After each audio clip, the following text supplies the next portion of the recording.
Well एक sense यहाँ पर क्रूड पे भी ले लेते हैं। हमारे साथ नरेंद्र तनेजा जुड़ चुके हैं। नरेंद्र जी नमस्कार। दूसरे दिन की तेजी है यहाँ पर और सारे के सारे cues suddenly in support of crude oil हैं। आप क्या वॉच कर रहे हैं इंटरनेशनल मार्केट्स में?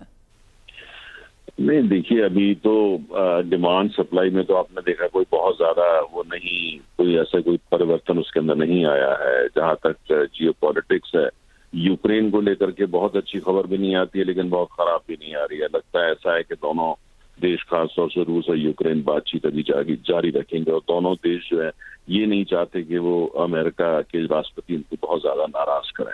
तो वहाँ एक उम्मीद बनी हुई है। गाजा को लेकर तनाव जरूर है लेकिन इतना नहीं है कि उसका कीमत अभी भारी मात्रा में तेल पे आए। उधर ओपेक का आपने देखा ही है कि वहाँ पे जो है वो कोई प्रोडक्शन को लेकर के उन हथियार जिस तरह वो यूज करते रहे उसके बारे में कोई बहुत ज्यादा सेंटीमेंट बन नहीं पा रहे हैं। और अबू धाबी जो है बहुत इंपॉर्टेंट मेंबर है लेकिन उसका अपना रवैया अलग चल रहा है। यहाँ तक अटकलें आ रही हैं, क्या वो ओपेक को छोड़ देंगे?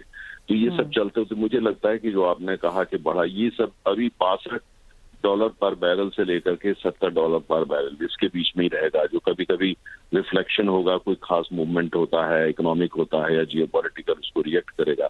लेकिन 62, 63 से लेकर 70 के बीच में जो है मुझे तो फिलहाल जो ब्रेंट की कीमत है वो घूमती नजर आती है। कोई वजह नहीं कि 70 से ऊपर जाए और 62 से नीचे आया, उसकी भी कोई वजह नजर नहीं आती। आपने एक तो चीज़ यहाँ पर ऑफ कोर्स जियो पॉलिटिक्स की बताई, दूसरी तरफ यूएस का रिग काउंट गिर रहा है। चाइना में वाइल्ड फायर्स की वजह से 7% उस कंट्री का प्रोडक्शन डिक्लाइन है। नियर टर्म सप्लाईज को लेकर कुछ चिंता है? कुछ प्रीमियम बनता हुआ देख रहे हैं हम? नहीं, मुझे अभी ऐसी कोई चिंता नजर नहीं आती। देखिए, रिग काउंट जो होता है वो रिग काउंट ऐसे नहीं होता कि कल कुछ हुआ और उस पर जो रिग काउंट जो है वो चेंज हो जाता है। रिग जो होता है उसकी जो प्लानिंग होती है, उसका साइट प्लानिंग होती है, वो समय महीनों लगते हैं। तो रिग काउंट जो बढ़ता और घटता है वो कोई एक हफ्ता या 10 दिन का जो मूवमेंट हुआ है प्राइस का, उसका रिफ्लेक्शन नहीं होता है। इतना जरूर है कि शेल को लेकर के खासतौर से ये कहा जा रहा है भाई शेल जो है, जो कीमत जो है आज चल रही है जो $65 पर बैरल के आसपास, वो शेल के लिए थोड़ा मुश्किलें पैदा करता है। शेल को कम से कम $70 चाहिए। लेकिन अगर आप रिग काउंट भी देख लीजिए और अमेरिका के जो कुल मिलाकर के जो तेल की अर्थव्यवस्था को देखिए तो लगता है ऐसा है कि जो इवन शेल इंडस्ट्री जो अमेरिका के अंदर है वो 65 में कंफर्टेबल है, बहुत ज्यादा परेशानी में नहीं है।